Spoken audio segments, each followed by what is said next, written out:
This is In the Zone with Ian, Robb, and Dancin Pete Rodda. One's a mental toughness coach who also helps riders with recovery. The other, a horseman with soul, who is also a marriage counselor for the rider and horses. Together, they dive beyond ribbons and rankings to where real riders train, the mind. From elite arenas to quiet barns, this show is about the mental edge, the recovery rhythm, and the heart that keeps you in sync with your horse and yourself. So whether you're tuning in from the tack room or the open road, saddle up. You're in the zone now. Welcome back to In the Zone, the podcast where champions, changemakers, and the equestrian athletes ride deep in the mindset of excellence. I'm Ian Robb, and I'm here with Dancin Pete Rodda. And we're excited to be here today, aren't we? Yes, sir. We got a lot. I always feel like we've been in the zone lately. Yeah, we're definitely in the zone. Every week, we're pretty much in that zone. But today, we got a very special episode that speaks to heart, hustle, and heritage. Joining us in the arena are two forces of nature, a powerhouse mother-daughter duo who have not only graced the winner's circle, but redefined what it means to grow, train, and thrive together in the sport of hunter-jumpers. Glynn, a decorated horsewoman, international clinician, and respected judge. Avery Glynn, a rising star whose poise, power, and precision have captured national attention and inspired a new generation of riders. From hard lessons to hilarious moments, from pressure-packed rides to perfect partnerships, this episode drives into what makes and takes it to build a legacy, one stride at a time. So cinch up, tune in, and get ready to ride in the zone. Hello, Hope and Avery. Hi, guys. Hi. I'm excited to have both you guys here with us because we've had other riders and other trainers and other coaches, but we haven't had that mother-daughter relationship yet. So I hope you guys can handle this. It's not going to be like therapy, but we are But it could feel like relationship. it. It could feel like it. So we're going to have That's okay. some. You can always get benefited by that a little bit, I think. So when we get started here, our mindset is really about being in the zone mindset, but we're going to talk a little bit more about that relationship and what's it like to raise. We had Guy Fritz, the father of Taylor Fritz, who plays professional tennis and has training of Taylor when he was a young kid from 4 all the way to 18. So we're going to dive into this a little bit more and have some fun. How does that sound? Great. All right. First question I'm going to go with here is to you, Hope. And what drew you into the world of hunters and jumpers, and how did that passion evolve in a full career? This was not the career I was planning on doing at any level, honestly. I didn't do the level of riding as a young person as Avery has had the opportunity to do. I grew up more on a local circuit in near Sacramento, California. I did a little bit of everything. I did Western, I did English, I did driving, trail riding. My mom really tried to actually keep me on quarter horses. That was what she had done as a kid, and that's where I started, was Western pleasure. And for me, it was just a little too slow, and I kept trying to make my Western pleasure horse or pony jump the barrels that I was supposed to be making a circle around. And I think she finally gave up on the fact that I wanted to go slow.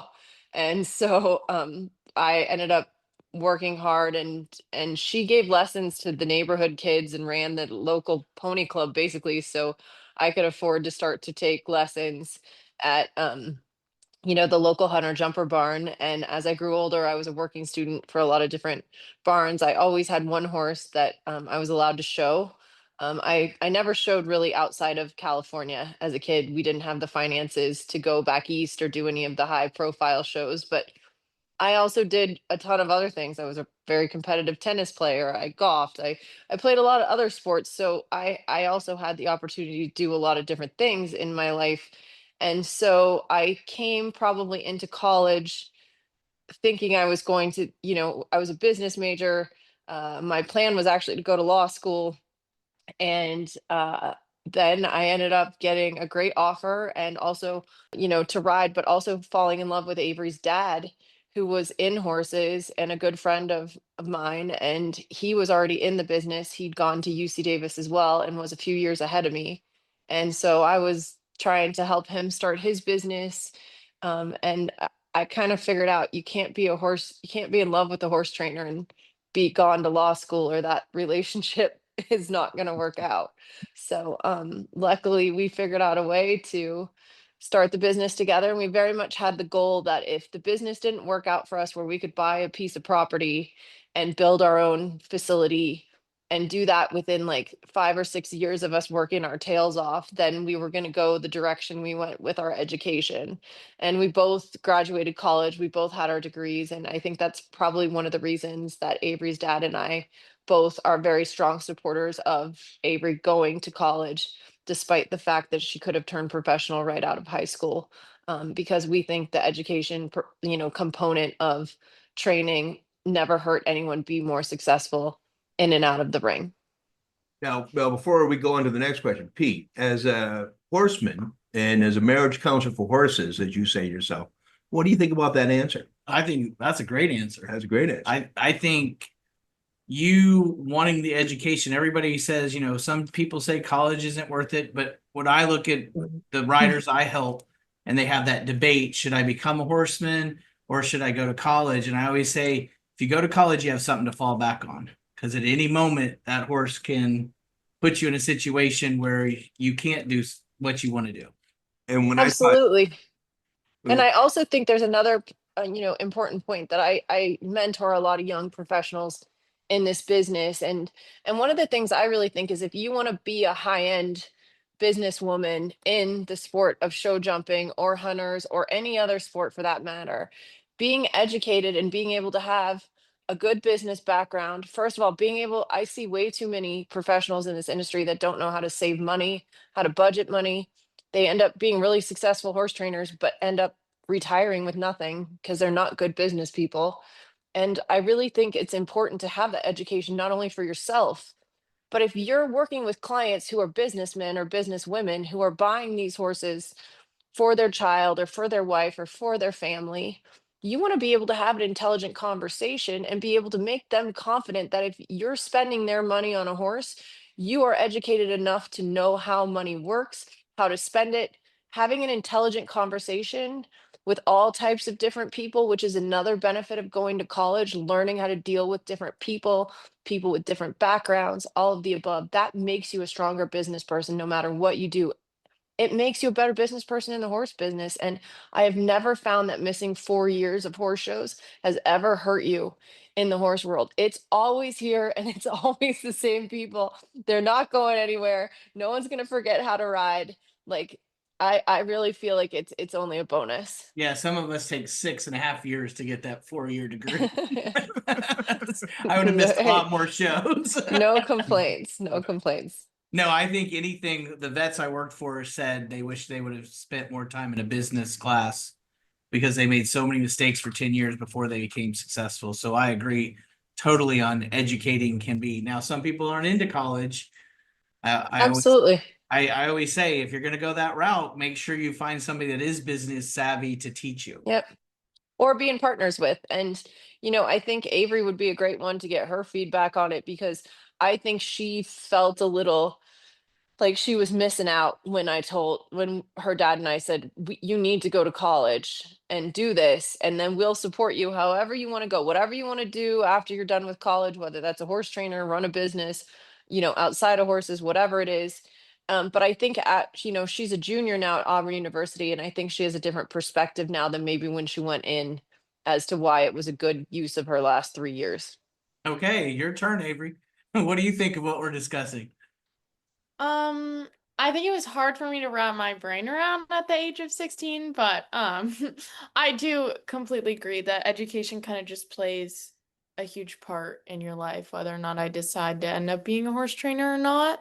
I think like I struggled a lot with, it was more of like, for me, the unknown of college, kind of like if I was going to be extremely unhappy and feel like I missed out on being a professional right away and kind of feel like I missed that window.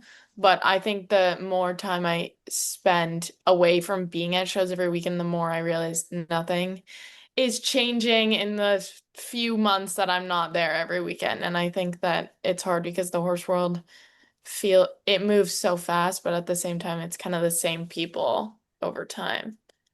And I believe it's really hard, and Hope you'll probably fill in on this.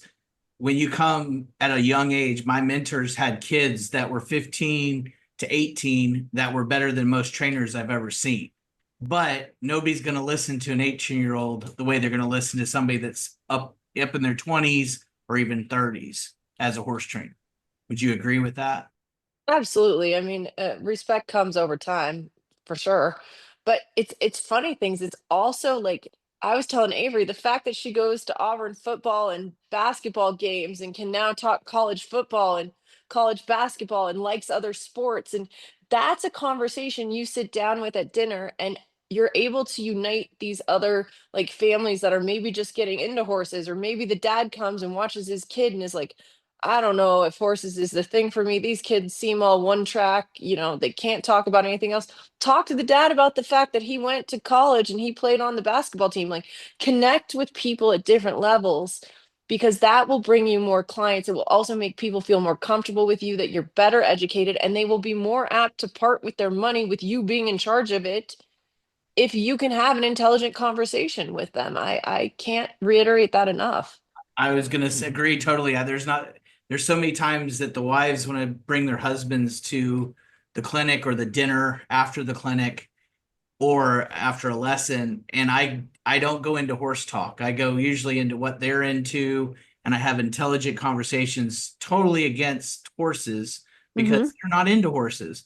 But I can tell you they have no problem writing checks after that because they're like, oh, wow, he's a Colorado fan or he's this. And Right. we had a great conversation about it. But Absolutely.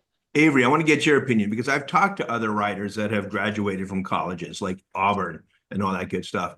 And writing is a very individualistic sport, kind of like tennis, you know? So to get on that team atmosphere and having these girls cheer for you and I got to tell you, the War Eagle fans, the parents, they're pretty loud and boisterous, let me just say. Charles Barkley. So Need we say? Yeah. so there we go. Which is great. What's that like for you as a writer that's probably had to focus so much just on your own ride, but also be part of a team and be able to ride? Yeah, I mean, it kind of in some ways it feels like a completely different sport doing equestrian college, which is funny because it's like at Auburn they support equestrian so much, and as a Division 1 athlete, like we do a lot of things with other athletes at Auburn. And it's just interesting to talk to other people because I think for a lot of sports it's like a linear line in that sport. Like in football and basketball and sports like that, I feel like there's like a linear path to get to a goal. And equestrian is not exactly a linear path, which I think is also very different with college equestrian and riding on the outside world. But in the aspect of being on a team versus being in an individual sport, I think I kind of craved a little bit as a junior, like having a group of friends that did really want to see me do well in the ring. And it's funny because I think like in an individual sport, you do want to see your friends do well, but you're also competing against them. And it's funny to have now I'm on a team with 40 girls and all of us genuinely like want more than anything for our team to win every time. And like I want the person standing next to me to win just as much, if not more, than I want myself to do well in the ring. And I think it was an adjustment for me my freshman year, just in like how you were talking about like fans at competitions. I'm not used to people cheering the entire time you're at the ring and having different fans that don't know anything about horses being there. And it's just funny, like we get thousands of people come out to our meets, and that's also different than any other equestrian school in the country. I've never been to another meet that I've seen that many fans come out to support us, which is different about Auburn. And we do a lot to get people and kids out there, which is fun. But I have loved going through the adjustment of being on a team sport. It's different, but it's a really cool experience. So if you had a young writer like yourself that easily could go pro, Mhm. okay, and probably be very successful, what advice would you tell her about maybe give yourself a year to go to college at least to Mhm. experience this before you go pro? Because that's what I used to tell my college players. Get yourself, like I had a player that played for Harvard. Okay, she only went for 1 year, but she went pro after that. But she can go back and finish her education, Mhm. because she did Yeah. have that 1 year. What advice? What would you say to that young writer now that you've been with Auburn for 3 years? I would say For one, I think going to school, I think you can kind of find in yourself if you are. I think for me, I was able to figure out just how passionate I am about horses and going pro because I took a step back from the normal world. And I think I actually had to see a different, I had to learn more about different careers I could go into, learn more about my different options. And then I kind of just felt myself being pulled back into horses even more than I thought I was. And I think now that I'm like, oh, I'm on my third year, I think I feel pretty confident right now that that's what I want to go back into. But I would say advice wise, my mom, the summer before I went to college, I was like very passionately that I did not want to go to school. And I remember my mom said she was like, go for one semester. And if you really hate it, she's like, I'm not letting you get out of college, but I'll let you transfer to somewhere that doesn't have a riding team and you can come home and show. And I was like, okay, I'll do my like one semester. And if I really don't like it, which I wasn't so sure I was going to love it, I'll leave. And then I really ended up absolutely loving it and it exceeded all of my expectations. But my piece of advice would be to try and go for a year, like you said. And if you really are absolutely miserable, that's one thing, but I think it just might exceed your expectations of what you think it will be like. Very good. Avery, do you remember the moment you wanted to follow your mom's footsteps in being a trainer and being professional? And are you going to create your own, blaze your own trail in a different direction in the horse world? Oh, that's a good question because I think I kind of asked myself that question a lot also. But the first part about do I remember a specific time I wanted to be a horse trainer? I don't think I have a specific time. I think growing up around both of my parents doing that, I knew that I loved horses and I knew I always wanted them to be a really big part of my life. I just wasn't sure if I wanted to have a different career and own a few horses, or if I wanted to make that my full-time job. But like I said, it was funny. I came into school and I think my first year through about halfway into last year, I was like, okay, I'm gonna like find out about all these different careers that I could go into and like be like, maybe I can do this with a little bit of horses or like I was trying to like come up with all these different things I could do. And then it was like I feel like I was always trying to change the career so much to let myself go do horse that I was like this I'm like I feel like I'm so lucky that I found what I'm passionate about and that I found something that makes me excited to get up in the morning. And I think there's so many people out there in the world that or even just in college that I talk to that haven't been able to found what they are that passionate about that I'm like why am I trying to convince myself out of this when this is what I know that I love already. So wait, what are you studying? What's your degree? I'm studying marketing. So I think that's pretty, for me, that's a pretty easy major to apply in a lot of different aspects of life. Whether I do horses or not, I think marketing is pretty useful. It is. I totally agree. And Hope, we're going to go a little bit more into coaching in communication competition. You know, how do you balance being both a mom and a coach in those high stake environments? I think, being an athlete, first of all, Avery and I get along really well. So we we've always gotten along really well. So that really helps. I think that not every so first of all, I think we get along better because we have the relationship with the horses. So I definitely think where other mothers struggled, like when the girls get a certain teenage, attitude and this, that, and the other. I think I lucked out a little because we were doing horse shows together and because I still had like I was a cool parent to some of her friends because I was a rider and like most of her friends are riders. So like the fact that I could still fix her horses if there was problems with them gave me some street cred at home to still be, a respected mom. So I think our relationship was always better. We're still very, Avery's my best friend. We are still super close. And she's also the person I will tell you, and we have spent the most time together. She's the person who's been at more horse shows with me than anyone else her entire life, but we think a lot alike. We ride similarly. Like if I look at a video of a horse, I send it to her. I don't send it to another professional in the business. I send it to Avery because I trust her opinion more than I trust anybody else in the business, which is really saying something because I really, she sees it. She has a similar idea, like as far as what we like, but she definitely sees things I don't see, and vice versa. But I think we have such a similar way of looking at things and kind of our goals that she's still my most trusted confidant in the business, which really says a lot about our relationship. But I think as far as coaching your kids, it was very easy to coach her as a child. It was very easy. Actually, I think she'll even say the same, that she's had the best coaches in the country because we've sent her to other people to get coaching. But we still like having that coach. Like she still enjoys having me as a coach. Please correct me if I'm wrong, Avery. But I think for me, it took pressure off of me. So I wanted her to be, not only get other people to teach her, because I'm a big believer that you need to be learn as much as you can from as many people as you can. That means vets, shoers, you name it. If you want to be really great at this sport, you got to be a great horseman and you got to learn from as many people as possible. But for me, when it came to like her like later junior years and being an extremely competitive top junior rider in the country, I wanted to sometimes just be mom and not have the pressure of, we all know this is not, you lose a lot more than you win in this sport, no matter how good you are.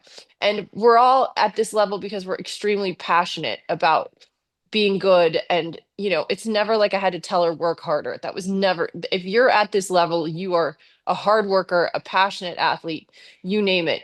But I didn't want to deal with, I was also, if things didn't go well, which happens no matter how well prepared you are, whatever, emotionally, I just wanted to comfort her as a mother and be like, it's okay. Like this'll blow over. We got another one next weekend. Like you've got another shot at this. Like don't start thinking behind yourself. Like I just wanted to hug her and tell her it was okay.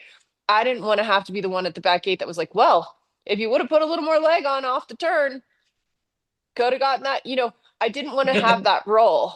I wanted to be the one that she felt like she could come to, and that it was okay to be disappointed. She didn't have to put on a good face and be my student.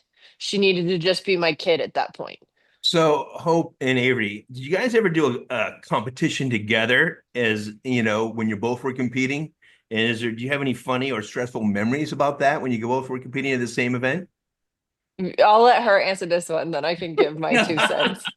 What are you? I feel like you're thinking of a really specific time, but I know that we're both extremely competitive. So there's not, and especially if we're like on a team thing together, it's not an option not to win. So I will put the pressure on if it comes.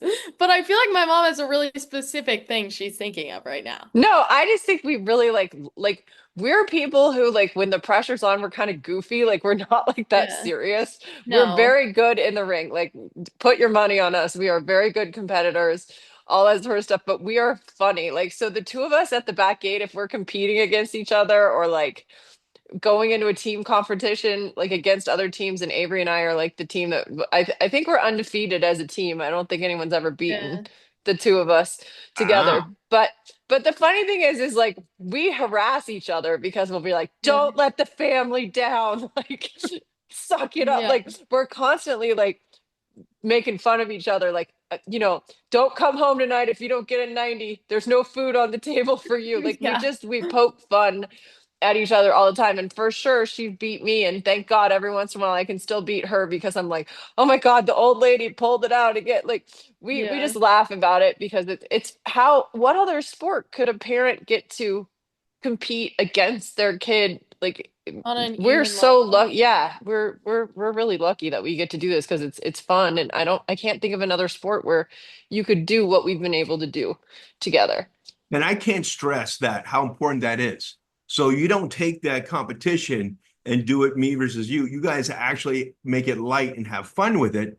So you disarm the stress. And there's not that stress with it, but very competitive. Getting a little fire in the belly is all good. But you guys are also doing it together. So I think that's a great lesson to be taught.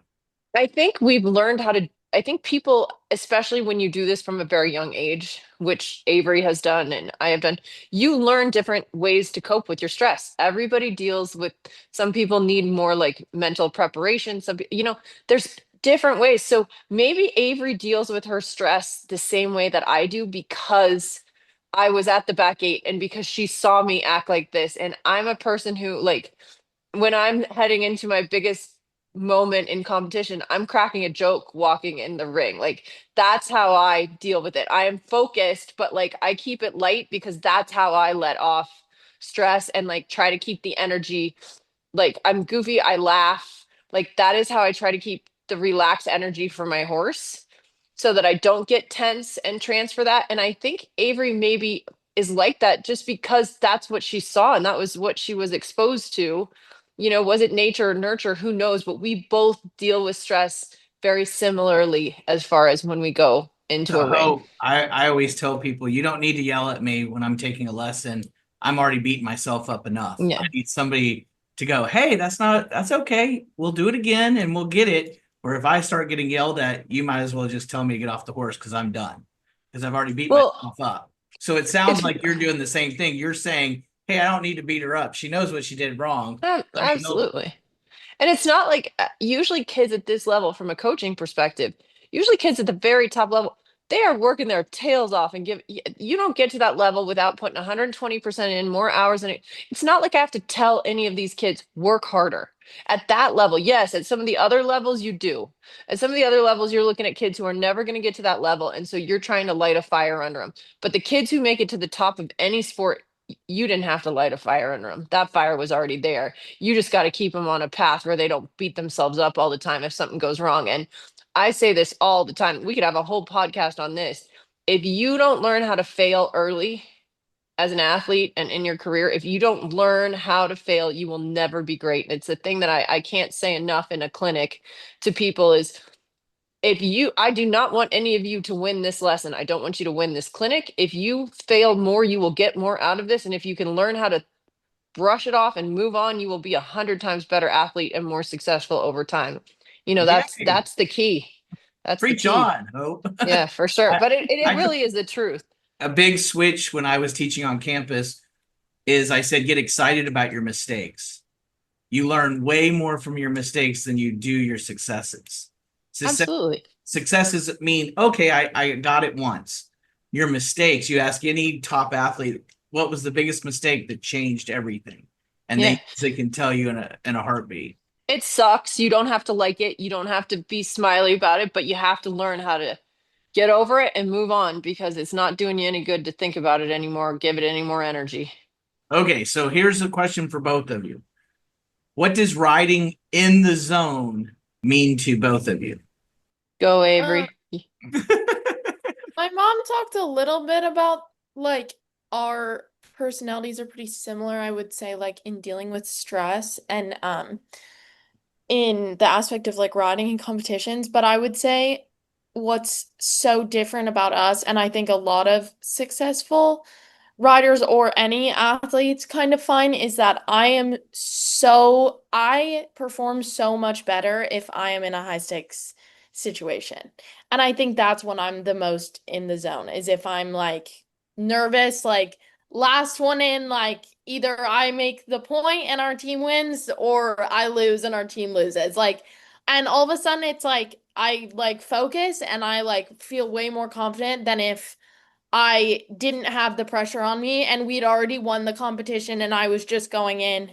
And if I win, I win. And if I lose, it doesn't matter as much for the team. It's funny because like I I actually told my coaches when I came to school, I was like, I'm gonna be honest, in practice, I'm a little in la la land sometimes. Like I'll make some stupid mistakes. Like you're gonna kind of watch me and it's sometimes it's not the most special. It's kind of more funny. I'll make some jokes when I'm practicing. And then if I'm in a high pressure situation or at like a big competition, all of a sudden the nerves kick in and it's like my brain's like, okay, this is your time to focus and like and it always ends up better. But I like nerves and I think my body actually kind of craves it a little bit now. Like in competitions that I used to get nervous in that I don't anymore. I try and like amp myself up because my body is like looking for the adrenaline a little bit, So which I you'd want think to be is the 2-minute quarterback or yeah. the field goal kicker that has to win. Yeah. Yeah, Yeah. for sure. Actually, who was the coach that told us he'd rather have a rider that goes into the competition and wins than the rider that does well at practice and then has struggles? I think that was Oh, Greg. Yeah, it was Greg everybody would Williams. It was rather You know that. Greg it? That was Williams. Greg Williams' mom. It was Yeah, Of insane. course. we had But him on. it is funny that that's Avery to a T, and I would agree that I actually have to believe every top athlete follows a little bit of that same feeling, because I will completely agree that I am the best when I get enough nerves where I feel like I might barf a little. Like if I feel like I'm starting to taste a little vomit in my mouth, I'm ready to kick some booty. I mean, that sounds crazy, but like that's when I know I have enough adrenaline to really focus. And I think the problem is some people feel that adrenaline, some people feel that, and then it weakens them. So whether you have mentally told yourself it, and I believe this, at some point in my life, I mentally convinced myself that getting those nerves and feeling that sickness and having my adrenaline rise was my superpower. So at some point, I realized that is my zone. This is my zone that I win it at. And it gave me confidence then when I felt that. I think the problem is too many people get that feeling and then it weakens them, or it's hard. And I'm not 100% sure. It's just not because I didn't convince myself that it was my superpower, because one day I did well with it. And then I believed it the rest of the time. But for sure, Avery and my zone is give us the most pressure you can, give us a clutch situation, put it on the line, and then you should all, like I said, to sitting in the stands at the national championships, I think Avery was, the last one to go, and it's always a draw, so it is random, but I'm always happy. This sounds funny. I'm always happy when Avery goes last, because I know a lot of the other kids will fold under the pressure. And the parents like looked at me and they're like, "Oh my God, this is so much pressure on Avery." I was like, "She's fine. This is what she thrives in." I was like, "She will be better because she is all pressure is on." And That's what, she's yeah. always been that way. She's always been that It's way funny from when she before was the little. draws. Like my mom and I always talk, and before the draws come out, I'm like, just don't like don't give that to someone that doesn't want it. Like, don't put someone in that position that doesn't want to be in that position. And like, obviously, we don't have any control over it, but it's funny that like some people would a million times rather be the last one in, and some people would a million times rather be the first one in. That's so true. I was going to ask something about, you know, when you were on your horse and when your mom was more surprised. But I'm gonna switch this now. I think since we're talking about being in the zone, what are your go-to focus rituals before a big class? Is it music, meditation, affirmations? What do you guys do to get yourselves in the zone? It sounds like they psych each other up. Right, You better get it. yeah. I think Avery might be different than me on this, so Yeah. go for it, Avery. I have a few things. I would say for one, I do like listening to music. I have like a playlist I play like the morning of before, like on the bus to a different school for a meet or something. I just try and get myself as amped up as I can. It's not like calming music. It's like, come on, like wake up. I like drink a lot of caffeine usually like 15 minutes before, so I'm like hyped up as much as I can. Now And listen, then tell some of the songs. Tell us some of the songs because we're finding a playlist with each person we come on now. oh So my tell us gosh. what some I of your got some like Rihanna on there. I got some throwbacks on there. I got like all Come different on, like titles. We want titles. I don't know. I'm gonna There's have to listeners find out them. there going, I need there's a there's song. there's Mom, pressure. what would your hype song be? I, I I don't know. I'm so chill. Like I'm not the person that drinks a lot of caffeine and listens The to, like, Carpenter. Is that what you're first of saying? all, I think the thing is I think when I've had to do big competitions, I've also been coaching at those same classes. So I haven't had the time to, like, in my Yes. career to mentally prepare, because I'm always so busy running from one ring to the other. Like I'm coaching somebody in the same class that I am being in. So the funny thing is I have been interviewed multiple times in my life about like mental preparation and what is it that I do before the class. And the truth of the matter is, and I say this, I said, I can't be there and have too much time to think about it because I wouldn't know what to do if I over prepared for a class. One of the things that works for me is confidence. I go, I learn the course, I walk it, I keep it simple, I have a plan. But guess what? In horses, things don't always go to plan. So I am always relaxed enough on a horse that if something happens during that course, I can shift to still make something happen because I'm not so set. I always have a plan, but it doesn't always go to plan when you're dealing with a live animal. It just doesn't.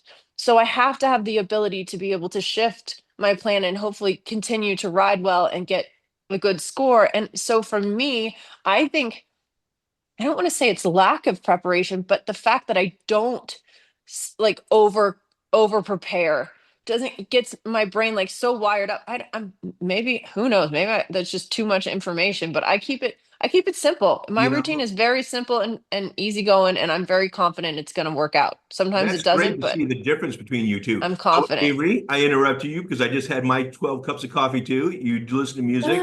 Then what else do you do?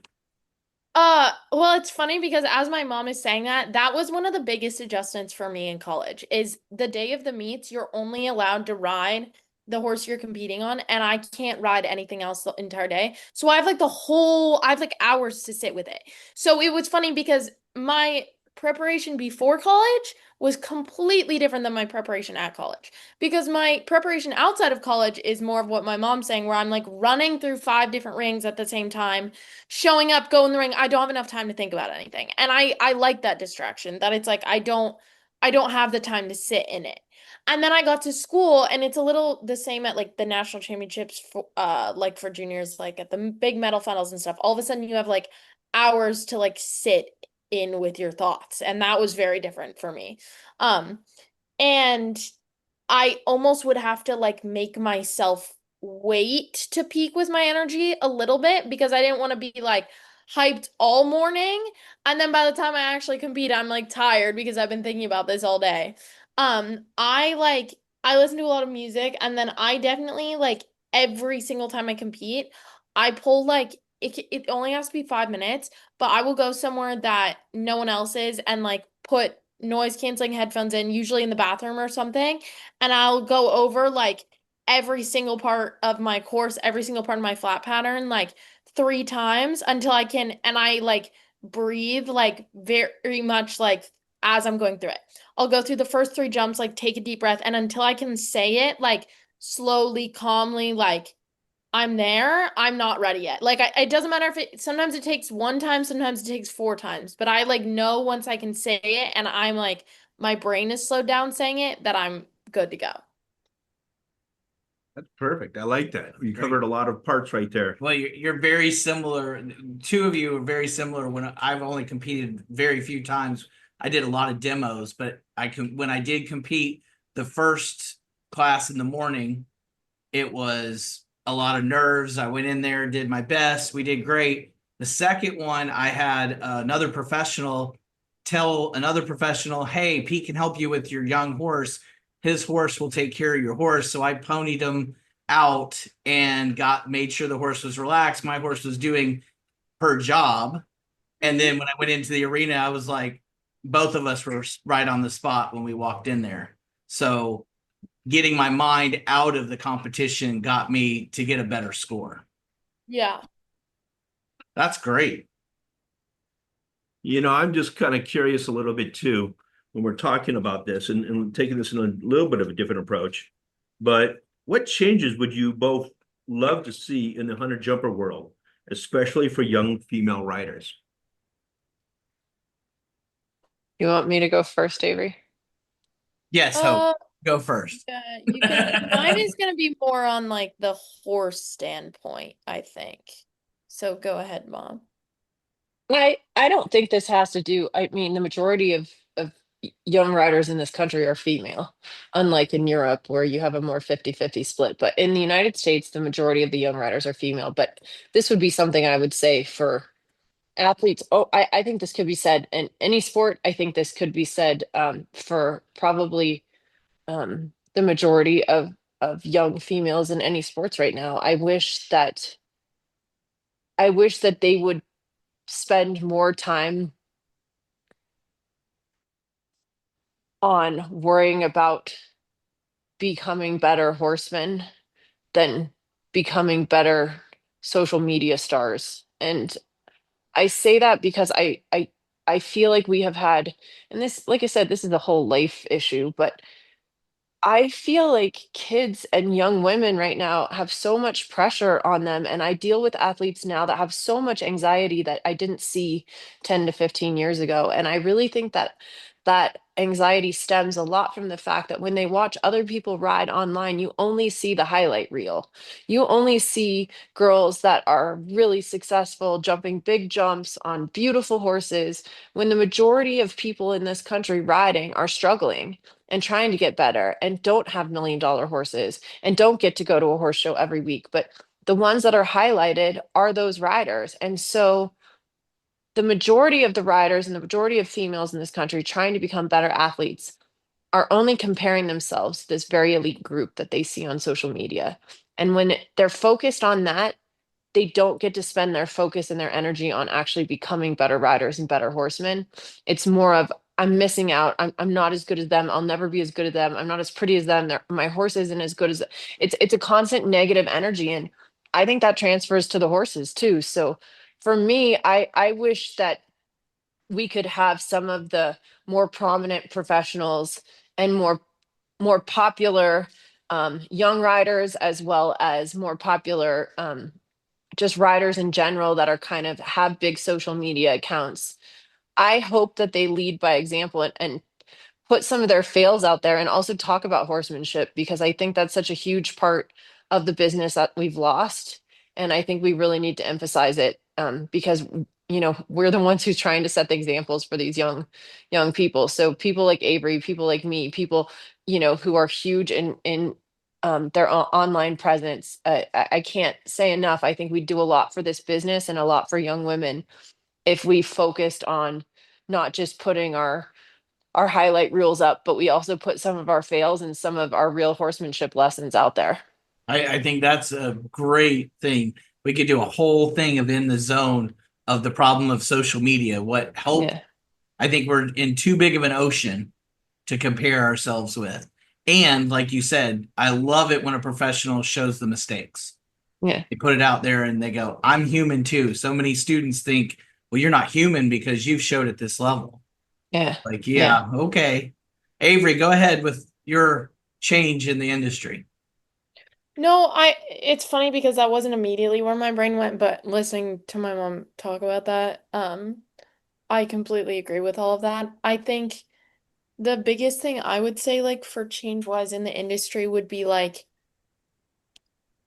it's funny. I do set goals for myself, but at the same time, it's a judge sport, and I wish people made less goals that were like position or like placing based, because I think you never really know what's going to happen throughout the year. Like, you could get hurt, your horse could get hurt, all these different things. And I think sometimes the places that I've improved the most have been when I've lost the most, or when I've been riding a more difficult horse. And I think it's hard because sometimes I feel like kids and parents, like, there's so much pressure on like winning, winning, winning, and all, which is kind of what my mom is talking about a little bit. But I think it's being okay if maybe your horse isn't on their game one day, and like being okay with kind of having mistakes and having bad rounds, even if sometimes it's at a big competition, because even though you maybe didn't accomplish this huge goal you're set for yourself, you're probably going to be a better rider if you've ridden a more difficult horse or if you've done this or that. And the judge doesn't know where your horse came from, the Yeah, problem you're exactly. having during the ride, or my favorite one when I've helped show people is they come out of the ring and they're so happy and I go, oh, your horse did well. Oh yeah, it's the best he's ever done. And then they get their score and they're mad. And I'm like, wait a minute, how'd you go from so happy your horse did the best he's ever done, but because somebody's opinion gave you where you are, it made it different. It's just mind-boggling to me. I always want to say your horse gets a score, add it to whatever you get when you come out of the arena. So even if you win, because I've had the opposite, they're mad at their horse and then they win and they're like, oh my gosh, he was so great. And I'm like, wait a minute, he did the worst he's ever done. And just because you happen to be the best that day, you now feel so great about yourself. So there's a disconnect with that. That's great. Mhm. Great answers. You know, I'm kind of curious. We've been talking a lot about getting yourself in that zone, but something I feel that's very important is about recovery. What are some of your go-to tools that you use to recover physically and mentally? Whether it's a PMF, red light, meditation, breath work. What do you guys do? Cold lunge, plunge, whatever you guys might do. What do you guys do? I think, well, I mean, I use a Beamer, so I use the Beamer mat in my bed at night. So I sleep on a Beamer that I turn on when I go to bed every night, and we use it on our horses too. But for me, the biggest thing is I need to make sure I'm hydrated. I think hydration is huge for sports. I think most people in the United States are dehydrated. So I am especially good at making sure that I have my packets, and I am huge about protein. Like I am a planner to make sure that I'm getting protein before I compete, after I compete. And it's kind of funny to think about because the horses, right, are doing all the hard physical labor. But if my brain and my muscles are to function at their top levels and my body is to stay balanced, and I'm a huge exerciser outside of horses as well. I really try to make sure I supplement with enough protein and also have, a really good hydration plan as an athlete, because if you're not taking care of yourself and you're not getting enough sleep, you can't ride as well. Your focus isn't as good. So for me, it's a lot about nutrition. Perfect. What about you, Miss Avery? Yeah, I would agree with my mom on using the Beamer. Do you call it a human pad? What is the wording that you Body. That's what you're talking about. Yes, yes.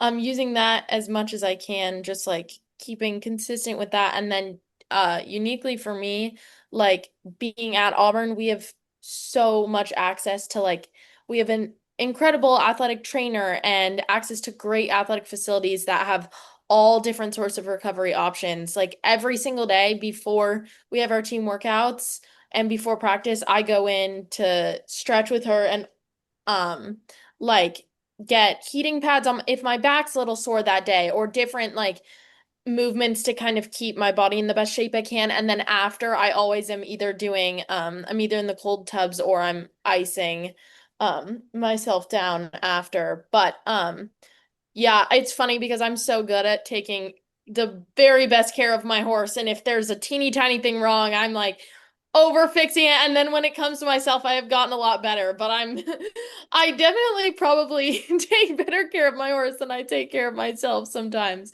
I in would be that. the I think that's majority of the common. I think that's common. Yeah. Yeah. The last question that I think we should ask, and if you got a little time, we're going to have a little fun called in the zone lightning round, or just quick little questions. But this one I'm going to ask Avery first. The legacy do you hope the name Glynn leaves behind in the equestrian world? That's a big question for a young woman.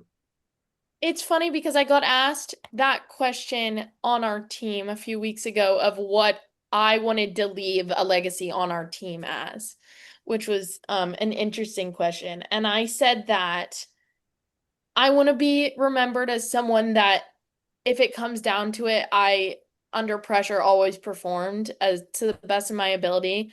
I want more than anything to be remembered as a good horsewoman, someone that always put my horse and their well-being above my own, which is something that I do pride myself in and that I'm really passionate about. I want to be remembered as a hard worker, which I think my mom is just about by far the hardest worker of anyone I've ever met in my life. So I think everyone that's spent time around my mom already knows that about her. But I really do my best to kind of live up to that. But I would say, yeah, someone that was successful, but also someone that is a hard worker and a good horsewoman, and just as far as a good person, like someone that brings people in. And I think we both are people that do a good job of that, whether it's training or riding or anything in that aspect. Perfect. Perfect. Hope, you want to add anything to that before we have a few quick questions? I think I hope people remember us as they were at the top of their sport, but still remained great sportsmen and good horsemen.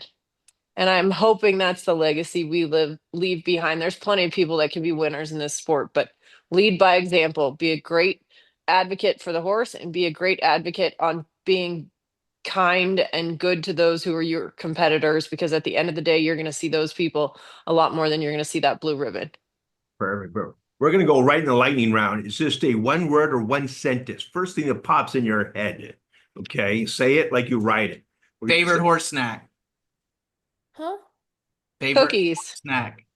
Horse snacks? Snack. So what do you give your horse? What do you give yourself? Oh, I give my horse apples. I give Okay. myself a protein bar. All right. Hope, best riding playlist song, if you were to have one. How about High Hopes? Okay, great. Dream vacation What? with dream vacation with no horses. Beach We're going somewhere. to- I love a we're going good to beach Belize vacation. this Yeah, year. Avery and I go to Belize for Christmas this year, so Yeah. maybe that'll be it. But anywhere with a beach is my dream vacation. I think Avery's probably the same. Okay, Avery, what is the most overused phrase between you two? Between the what? You two. You guys say something What do over, we say all the like time? go for it or something of that nature. Whoa! Yeah. Whenever we see anything, whoa, whoa, whoa. I think it's All right, this. I'm going to ask you a different question, Avery. What's your favorite rider to watch? Oh, it has to be McLean Ward. I've never seen anyone else that with that precision. Okay, first pony's name. Wally. Sugar. All right. Arena you'd love to ride in, but haven't yet. Aachen. The Dublin Horse Show. I was about to say, or at the Dublin Horse Show, which we've Yeah, been to. Dublin Horse Show. All right. Your What? favorite show ring outfit color? Navy. I love a burgundy. I have a good burgundy coat. I love that. Something a little different. One word that describes each other's riding style. Bold. Stylistic. I thought you were not gonna come up with anything very good. No, I don't know what I I had thought about you were gonna 100. say, but One word I thought that it was gonna be something way funnier. one word that describes your bond. Energetic? I don't know. Fun. Yeah. Fun. That's perfect, ladies. We really appreciate you guys coming on our podcast.